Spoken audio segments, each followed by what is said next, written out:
Welcome to Shreveport Connection with Tommy. This video is on your TNA Impact Wrestling from this past Thursday. I just found it online and watched it because I was out with my brother in Texas. Visiting my brother for a week or so. And here's the wrestling news.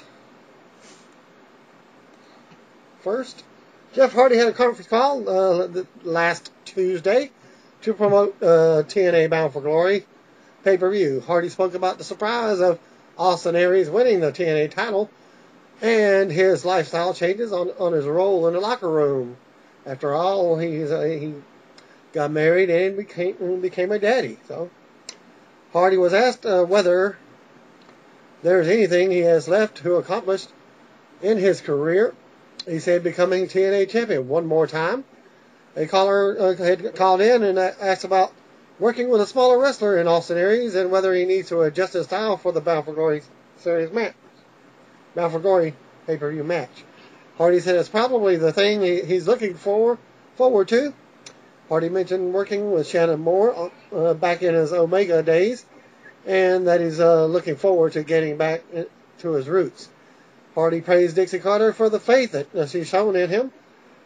He said he believes he was sitting in a slammer around this time last year, wondering what his future would be. He said becoming champion was more important to him at that time, but his goal was to come back and have the best matches he could possibly have, and he feels he's done that now. He said fatherhood has been the key thing that has changed his life. When it comes to my daughter and protecting, I never realized love could be so strong, and that just makes life in general better, as Jeff said. Hardy also said he's never lost control of his ego, even though it would have been so easy to do. He said he's never changed. Hardy was then asked whether he would be interested in working with Billy Corgan on a music project. He said he loves Corgan. He said they spoke about Corgan's Resistance Pro Indie Wrestling Group the last time that they spoke. Hardy said that his own band has 4 produced songs. He said he and Corgan share the love of music. Hardy said in his own band, Peroxy Wygen, hope to have the music available by the end of this year. Hardy said he wrote a song when Matt Hardy started in TNA that turned into Reptilian. He said that the song fits with what he's doing now with his face paint, and he's looking forward to debuting the song as an entrance theme. Give you a spoiler on that. He did it during the Bound for Glory series. He said he's debuted new entrance music 2 years in a row and believes he'll be the only wrestler to debut his own new entrance music 3 years in a row.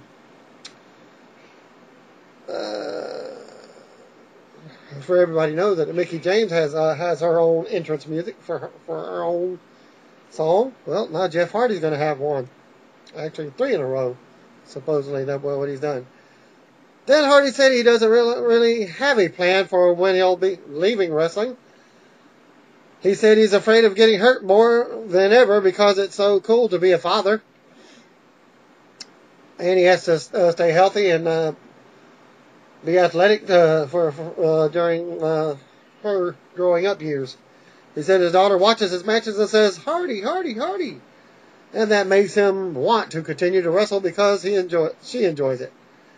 Hardy said Chris Jericho is a huge inspiration to his music career outside the pro wrestling business. Hardy said Hardy was then asked about how going live on Thursdays has been. He said it's been a huge step, and he hopes to have Impact live on the road, whether it's a year or 2 away.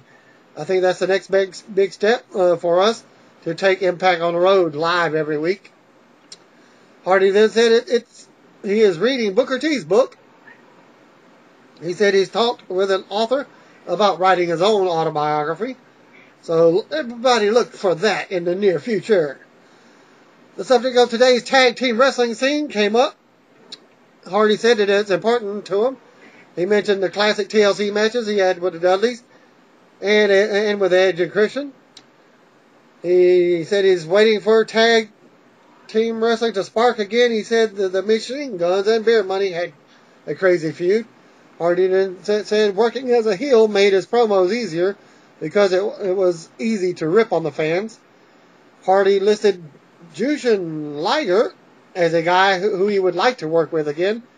For those who don't know, that's Jushin Thunder Liger of WCW fame. Then a caller called in and asked him if there was anyone he is taking any of the young high flyers in his wing in the locker room. He said he praises wrestlers and he likes watching Austin Aries matches because he does things that he never would have thought of doing. Now my thoughts are going to meet his thoughts, and there's no telling what's going to happen on Sunday. Hardy said that it is intimidating. It is intimidating to get in the ring with Aries. Both having the same high flying matches. Hardy was then asked about past issues with CM Punk. Hardy said he's great and he's so talented it's crazy. He said they are just on the opposite pages with their outlook on life. He said they don't stay in touch, but he doesn't have anything bad to say about him. Hardy was asked about the pressure of facing Aries in the main event of Bound for Glory. He said that there's a lot of pressure. He said last year he didn't have a match and only had a small spot on the show with Jeff Jarrett after spending 10 days in jail. He said it's not going to be easy, and he feels a ton of pressure, and he hopes he can keep up. Hardy was asked if anything special in mind as far as his face paint and look for Sunday. He said something in mind for underneath the eyelids, and it will be memorable if it looks the way it does in his mind. And that was the end of the interview from where I had read into it.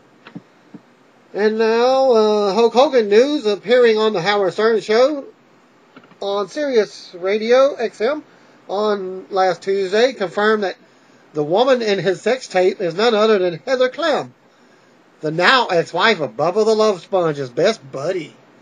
Oh, you backstabber, Hogan. Similar to my relationship.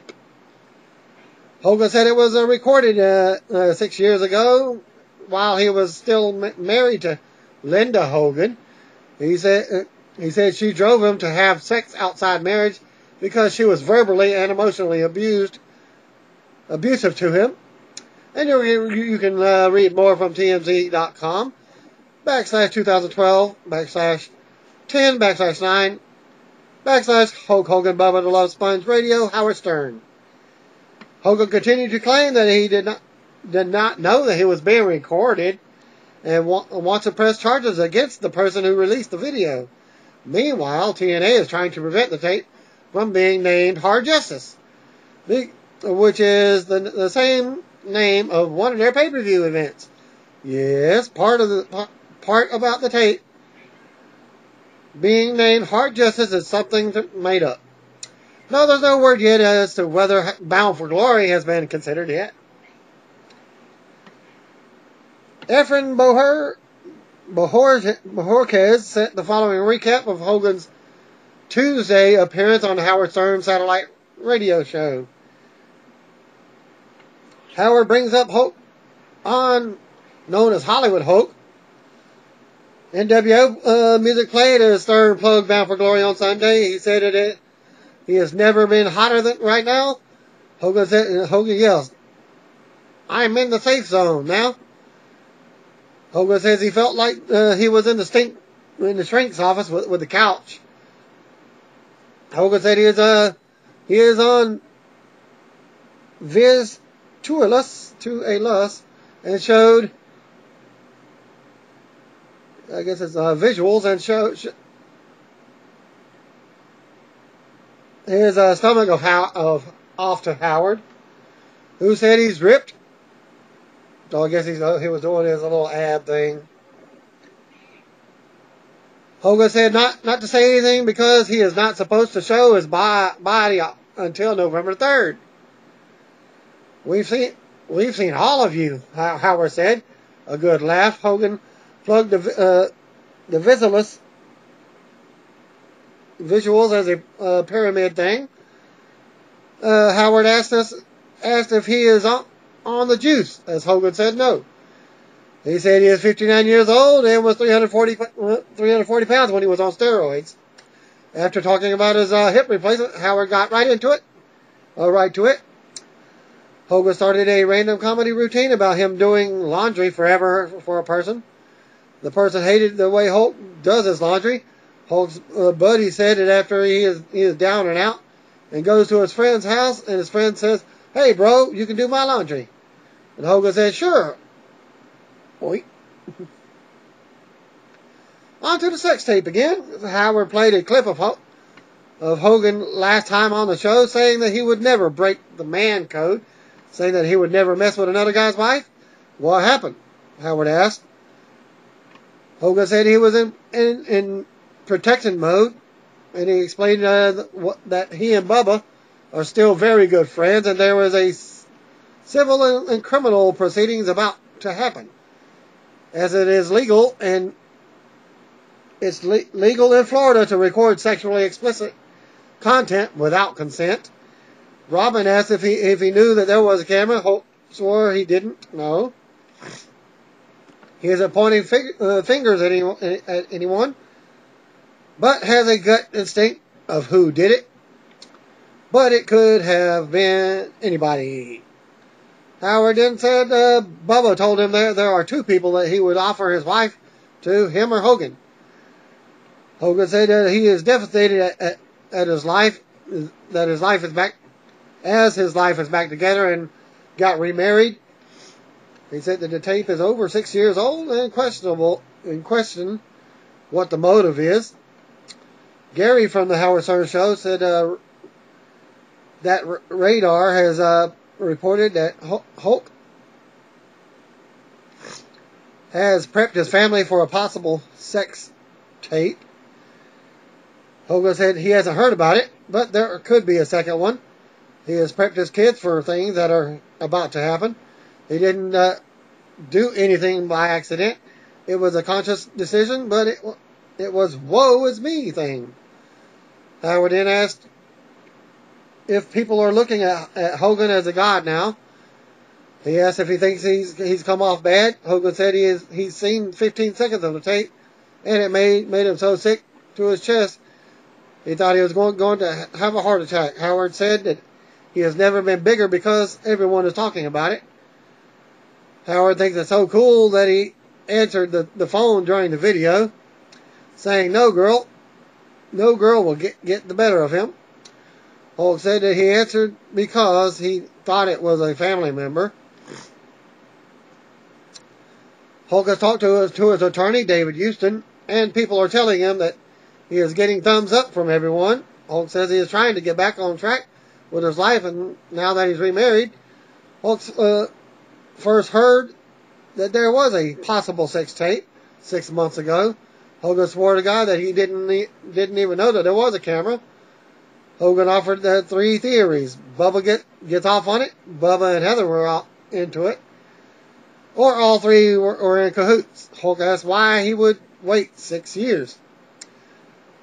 Hulk said he doesn't want to sound like a pompous ass, but the situation he was in didn't want to be overly aggressive because it was his friend's girl. They wanted to be cool. Robin said Hulk was trying to be polite, and he agreed with that statement. He said when his opponents in the ring weren't his friends, he was more aggressive in the ring than he was with his friends. Howard was lost. Robin said that she thinks Hulk held back with Heather. Hulk said everything was off. He felt guilty about being there. Howard then asked, "What's mine is yours?" That was awfully nice of him, wasn't it? In relation to Bubba, Hulk said Bubba and him talked about it for 2 years, eventually asking him to stop. After Hulk bottomed out, saying that he hit that point before the divorce, knowing his marriage was screwed up. He said, okay, no excuses. But he was beaten down like a dog. His wife had made a decision to move to California, and that And he was F this, F that. He went to Bubba's to hang out, and the hell with it. It was huge, horrible decision. Never in a million years did he think that there was a camera. Holt said that Bubba and her were on the same page. Holt said it didn't happen twice, but probably not 3 times. Howard asked if he thinks Bubba taped it. Holt said if he did, he was never his friend, and they have talked it over and over. He is keeping an open mind. Howard asked if someone could have planted the camera. Hogan said he is not pointing a finger. Bubba's radio producer, someone on his staff.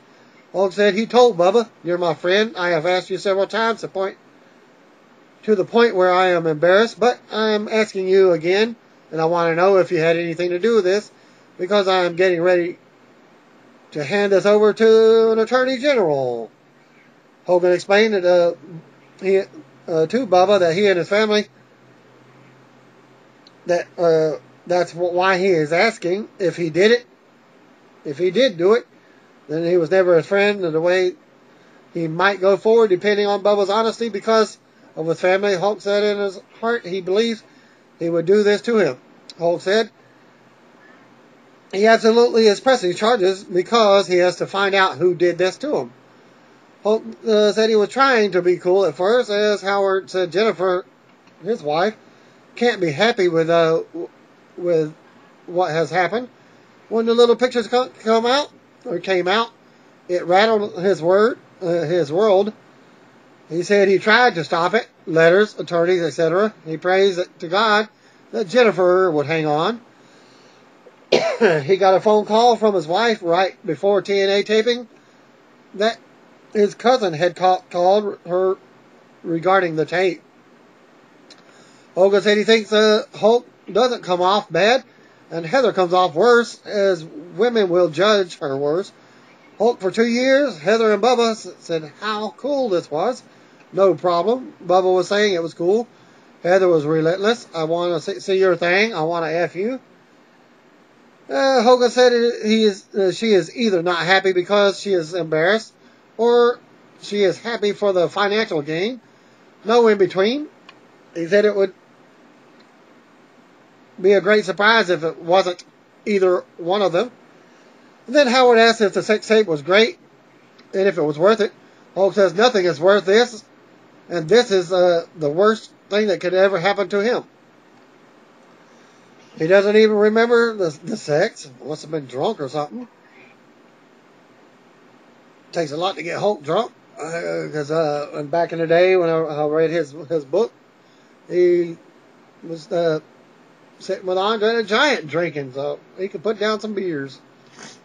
Well, Holt was finished with Heather and left the room. Holt said everything was normal, like nothing ever happened. Holt said it's a sad thing that he did that, being so far down and out. He said it's not a question of getting women. It was a comfort thing. Holt said he was so beat up personally because of his marriage.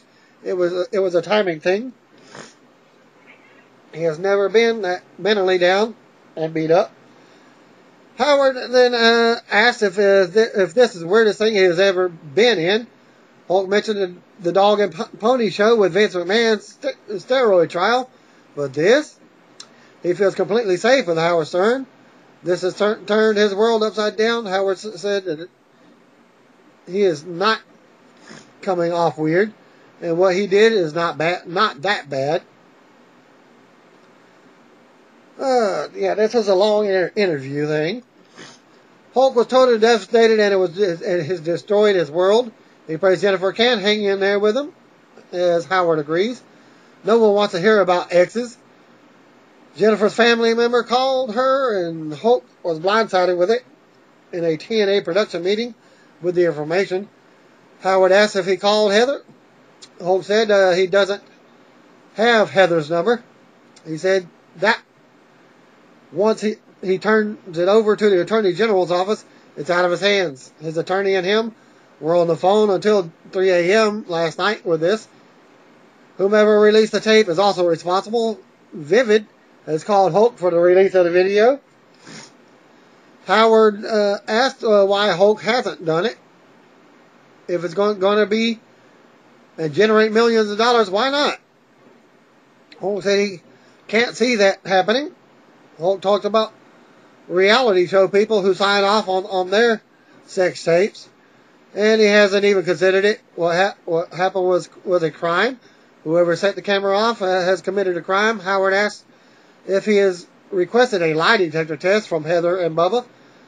He said he hasn't, but everyone should take one, including himself. Howard offered them the chance to do it on his show. Can you imagine that? Brother. Well, Robin then asked if he had ever told Jennifer about what happened. No, Hogan said. If no, said Howard. Robin said it shakes a woman. You think you know someone? Howard asked if he is afraid of Jennifer. Is afraid Jennifer is going to leave him. He prays God to God not. Hulk said Jennifer was upset and shaking to the bone since she was caught off guard by her cousin, who called her. He thought he was going to have a nervous breakdown. This has affected his relationship with Bubba. The only saving grace is he has to thank God that this has happened before he met Jennifer. This is the only pure and real thing he has ever had is with Jennifer. Howard asked who the hell put a black and white camera in there. He said he would have put a 3-camera setup in there and at least have it in color. Hogan said he can see how somebody would not want to face this and jump off the Empire State Building. Howard asked if Hulk is suicidal. Hulk said not at all, and as he replied. Hulk then said he and Bubba are still good friends. He talked to him the day before yesterday, which was last Monday. He told him that this is going down. Bubba is in full support and praise to God it's not Heather. Robin said everyone will be questioned and that the AG has their ways. Attorney General has their ways. Hulk said when people with badges start threatening jail time, people will start talking. Howard asked if Hulk broke the man code. Hulk said the bro code between him and Bubba wasn't broken, but the moral code was broken. He wasn't tripping on drugs. He made the decision, and it was the worst decision he ever made. He is not proud of it. Howard reminded Hulk he went back a second time. Hulk asked to be in his shoes for a day, going through what he has gone through. Hulk said his kids are cool with this. Howard said, live and learn. Hulk said, what a stupid decision. He has ever been destroyed this personally. Why was it so important to Bubba? Hulk doesn't know, but said again that Heather was relentless. Robin said that the reports are that Heather is devastated. Howard doesn't think that she released the tape. Hulk said she is a great mother, a gorgeous knockout lady who is always nice to him and his family. Howard said she is good in bed. Hulk told him to stop. He's being brutal. Howard asked if he wore a condom. Hulk asked us to stop again. Again, he asked us to stop again, and Hulk finally said yes. Then he said again that Howard is brutal again. He is going to start pleading to the fifth now. Then Howard praised Hogan's tripod and wishes he was half the man he is, NSFW. Let's just say that Howard honestly wishes he was half the man that Hulk was. He's impressed. Robin was concerned with the amount of tanning Hogan has. Howard is worried about skin cancer. Hulk said he has a sunbed at his house, but doesn't lay in it because the sun turns him purple. He doesn't lay out naked in the sun. Howard then compliments Hogan's muscular butt. Hogan referenced America's Got Talent and asked, "Where's Howard's wedding ring?" Howard said he has a tattoo instead of a ring. It's permanent, Hulk said. Howard said it's permanent. Hulk said, "Yeah, I have one of those too. I got rid of that." They all had a good laugh. Howard mentioned Linda Hogan's DUI and how the heat is off of him a bit, and the breakup with her boyfriend. Hulk said, "Thank God nobody got hurt." And he said he's always been there and done that.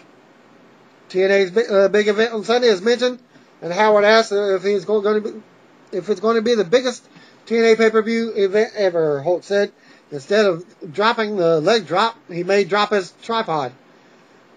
Hulk said he has been fighting the TNA name for 2 years. Bound for Glory was finally called by its name and is plugged for this Sunday. Howard asked about how Hogan was offered the lead role in The Wrestler. He said it's true and is grateful, but he didn't do it since Mickey Rourke did such a great job. No Holds Barred was referenced along with Mr. Nanny and Suburban Commando. He said in the movie, the wrestler slept in his van for a day. Hogan did it for 2 years, he said. 3 pills in the bottle. Hogan had 2,000 pills in his car. Hogan said he turned down Robin Hood Men in Tights and the lead in The Highlander. Howard said, "Well, you're starring in a new film now?" They all laughed.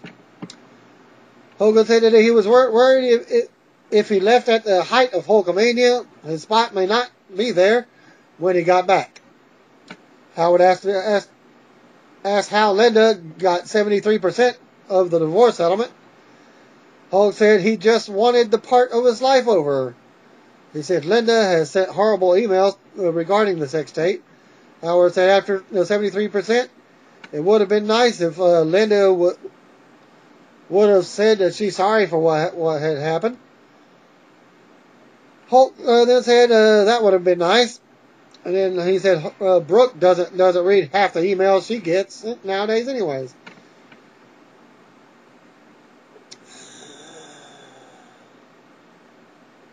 Let's see. Eric from Sacramento was put on the air.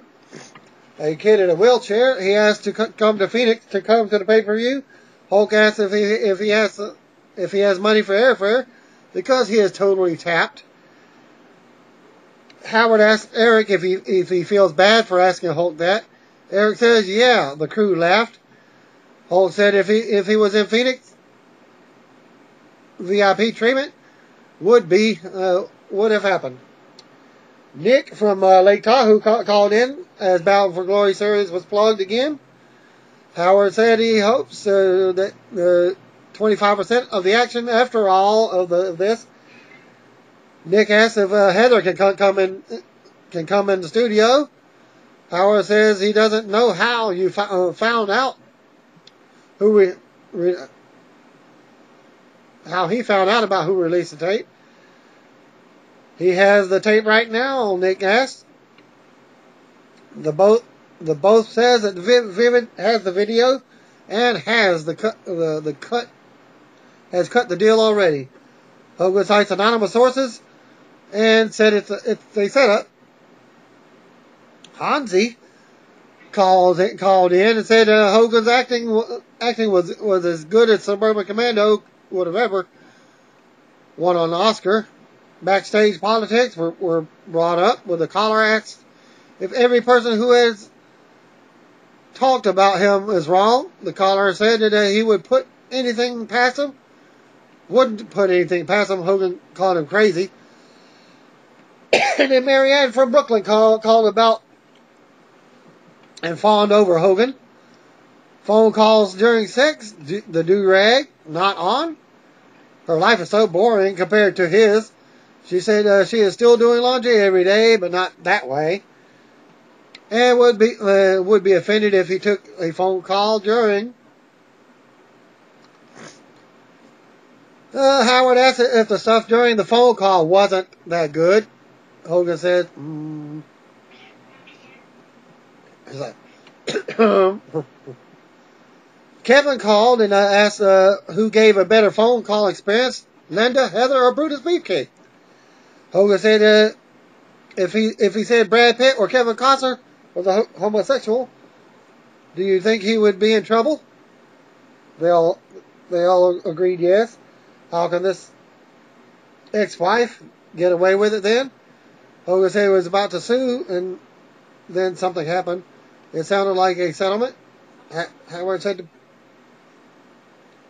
put to bed any homosexual rumors. Hogan said it's all the years certain women can get a little crazy hitting you on the butt, hand down your pants, but if that would happen, Leon Binks called in, parody. It was inaudible. Hogan said that he couldn't understand and said that don't make fun of the champ. They all laughed. Then Impact was plugged for Thursday night, and Howard wondered if the fans will heckle him. Hogan praised to God not. Hogan talked about Rolling Stone coming down for an interview a while back and talked about his OJ comment. 53 years old, a wife and an 18-year-old guy. Don't condone it. I would never do it, but I can't understand how OJ did what he did and how many magazines sold. Balls called in and said he feels bad about his tripod. Makes him feel like an older woman. Linda Hogan called in, parody, and screamed, F this, and that to Hogan. Hogan said that was good morning. And that's all I'm going to say about that. They did a lot of comedy in that. And I'm going to go on to some other news. Go ahead and do the Impact.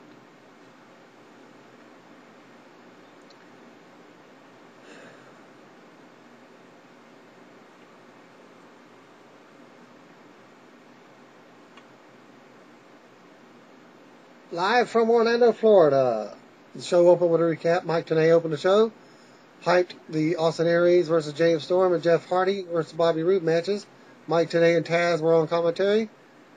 They went right to the ring. Announcer Christy Hemme's introduction of the opening match. Austin Aries versus James Storm, a non-title. There were introductions for both wrestlers. They were brief and they got right into the in-ring action. The crowd was into the action, though it was hard to tell whether they were preferred one wrestler over the other early on. Storm caught Aries in a corner and tagged him with a chop. Taz must have been inspired by John Cena. As they said, Aries might lose an areola by Sunday. Later on in the match, Storm went for the Eye of the Storm, but Aries slipped out. Aries missed a missile drop kick. Storm went for a code breaker. Aries pushed him off. Aries tried and failed to hit the brain buster. Storm ended up at ringside. Bobby Roode came out and ran Storm into the ring post. Unbeknownst to the referee, Aries hit the brain buster and scored the clean pin. 7 minutes, 15 seconds match. It would have been more intriguing finish if they had played up the possibility of Aries knowing what happened at ringside. Maybe they still will. Good action. Negative. The negative is that nothing we've seen from Aries or Jeff Hardy in recent weeks makes them feel like the two best wrestlers in the company who are meeting on the biggest show of the year. Backstage, Wes Briscoe asked Kurt Angle if he could tag along with him to go on to Bound for Glory. Angle said he would make it happen. AJ Styles entered the room as Briscoe was leaving. Styles was upset because Angle offered it to team with Sting against Aces and Eights. He feels Angle's first priority should be winning the TNA tag titles. Angle assured him his head is in the game, but Styles walked off. Angle yelled that Daniels and Kazarian are still playing him. A shot aired of Hogan and Sting walking backstage. Mike Tenay said that they would address Bully Ray teaming with Sting after the break.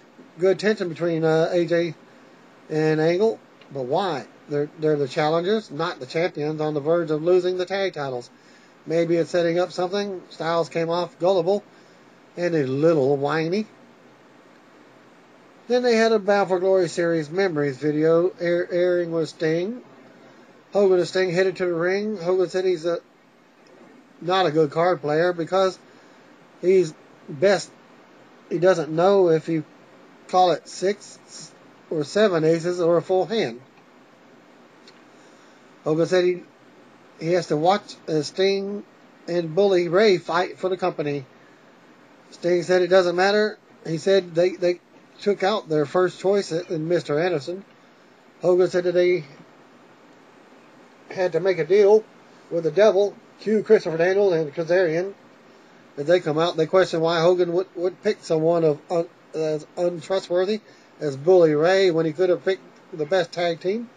Kazarian said Thunder Lips should call off their title match at BFG and replace Bully Ray with Kurt Angle. Bully Ray then come out and said Angle would have been a great choice if this were a wrestling match, but this is a fight, and he's the right guy for the job. He said he doesn't have to be friends with Hogan or Sting.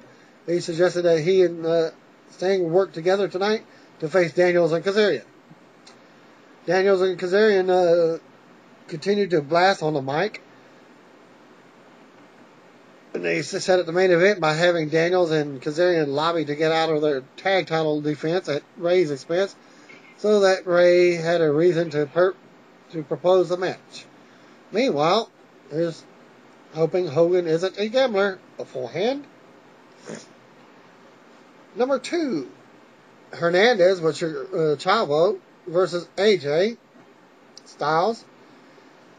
Announcers ordered Styles told Angle to not accompany him. Late in the match, Styles jogged with Chavo on the floor. He went for a springboard move, but Hernandez moved. Styles landed on his feet and charged at Hernandez, who caught him with a shoulder block and pinned him. The match took 3 minutes 55 seconds. AJ Styles lost to a shoulder block. That was another thing. Well, I did say something about somebody was gullible and whiny, but AJ Styles usually comes off that way. Losing to a shoulder block is a new one. Ace and Eight's vice president spoke from the clubhouse, and it sounded like Eric Bischoff, and showed that Joseph Park was okay, and said he's pretty damn adorable. The vice president said it's funny how a common enemy can unite people. He said Ray teaming with Sting was a surprise, but it's not a surprise that they can overcome. He said that they may have to put to test their question of whether Hogan locked them out or unlocked, or locked them in the Impact Zone. He said he would see them at BFG on Sunday either way. Commercial break. Zemo Ion headed to the ring in street clothes, carrying the X Division title. He said he's living proof that he's been humble, that being humble gets you nowhere in life. He said he's broken arms and ended careers for the X Division title. And Sanjay Dutt said it's bittersweet because Sunday is the biggest show of the year, but he doesn't have a match because he took out the X Division. RVD's music played and he headed to the ring. Van Dam said he doesn't have a BFG series match either. Bound for Glory pay-per-view match. He said Hogan told him that he could wrestle anyone he chooses. Ion shoved him, but then held up the belt in front of him while cowering as Van Dam teased a punch. Then RVD threw a kick that went over Ion's head, but Ion sold it anyway. Van Dam held up the X Division title. I assume that the title won't be on the line when they wrestle on Sunday. Well, guess what? It's on the line. It's a pay-per-view. Assuming that the weight limit is in place, even so, I like the match. It's a strong candidate for the free preview match on the BFG live special. People know and like Van Dam, and he and Ion could have a high-energy, crowd-pleasing match. Backstage segment. Hulk Hogan told Bully Ray that he doesn't trust him. He said he's been watching him run his con for the last 2 years. Hogan has been there. Ray asked what con that he's been running that Hogan hasn't. Hogan told Ray he has a test run tonight and will pay if he messes up. Sting stood up for Ray and said he needs Hogan's endorsement. Ray said he won't let him down. Sting said he better not let him down. Commercial break. All signs point to Ray being revealed as the leader so far, again, as they appear to be going out of their way to make it seem like Hogan knew something was right going into the match, didn't care of the predictable. Ray would be the ideal leader of the available main roster choices, and they could connect the dots. Plus, I don't know if the casual fans have figured out, like many online fans have seemed to have.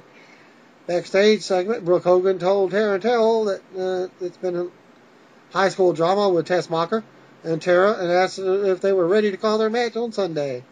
Tara arrived as Terrell was leaving. She handed a media list to Brooke from her Hollywood boyfriend, and asked for a list green room. Brooke tore the list up and said her boyfriend would have to take care of himself. Kim and Chloe were so right about you, Tara said before walking off. Funniest part of the segment was Tara saying that she knows Brooke can relate to what she's going through because she's Hollywood elite. Wait, that wasn't one of the jokes. Ring introductions took place for the Bully Ray and Sting versus Daniels and Kazarian match. Commercial break. Then you got the matchup.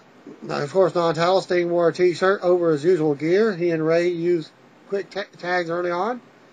Tag champs got the better of Sting and worked him over while the energetic crowd rallied behind him. And announcers told the story that the match was all about establishing a trust factor between Sting and Ray. Sting came back with slamming Daniels. The crowd continued to cheer loudly as he crawled to the floor and made the tag. Ray worked over the tag champs and got a 2 count with Kazarian, but Daniels broke it up. Daniels tried to bring the tag belt in the ring to use it on Sting, but Ray kicked Daniels.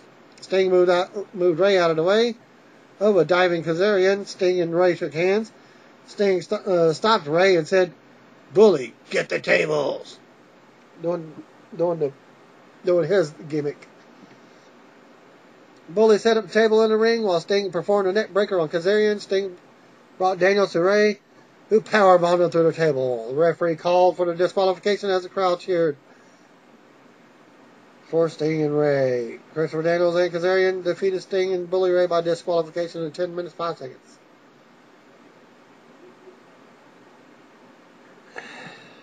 The video of Austin Aries and Jeff Hardy aired earlier today.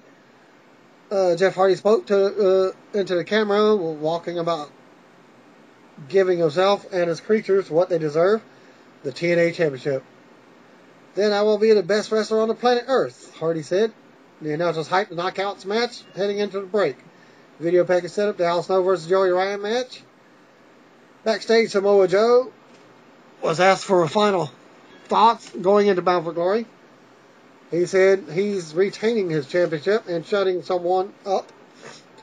He said Magnus became jealous. Magnus showed up and blew off the camera guy who said he was going to talk to him later. Magnus said Joe doesn't get to hide behind politics. Joe wanted to hold the match tonight, but Magnus said he's a businessman. Match number 4, Miss Tessmacher versus Gail Kim in a non-title match. Terrell was a referee for all the Knockouts matches. Gail kicked Tessmacher to start the match and was aggressive with her offense. Gail continued to control the offense with Tessmacher, getting a couple of brief moments. Later, Tessmacher caught Kim on the ropes and avoided her. Then slammed her down awkwardly and got the pin. Afterwards, Tara jumped Tessmacher from behind. Tessmacher came back and slammed her down with the same move she used on Gail to get the win on Kim. And that match took 5 minutes 15 seconds. Things got a little clunky toward the end of the match. It appeared that Kim had to wait for her to move out of the way as she was on the top rope. It was odd to see the champion sell so much going into a big match. Backstage, Bobby Roode was cutting a promo when James Storm entered the locker room and said he knows he hit him earlier. Roode tried to blow him off, but Rude shoved him into a locker and said he'll have to kill him to beat him on Sunday. Rude and Storm brawled until King Mo got in between them.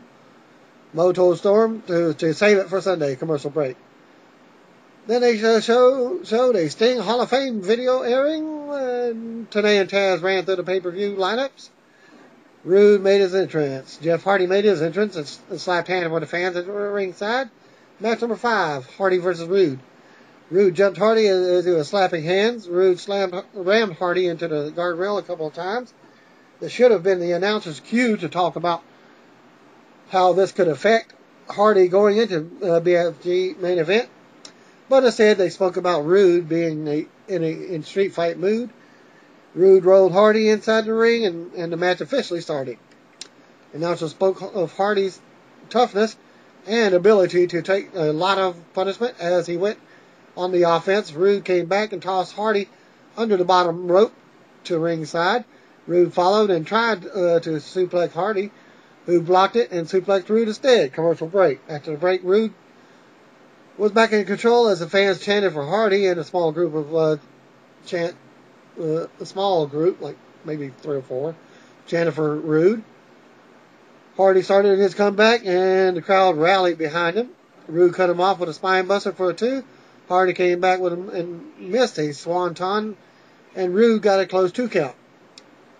Hardy went on the offense flurry, but Rude low-blowed him for the disqualification.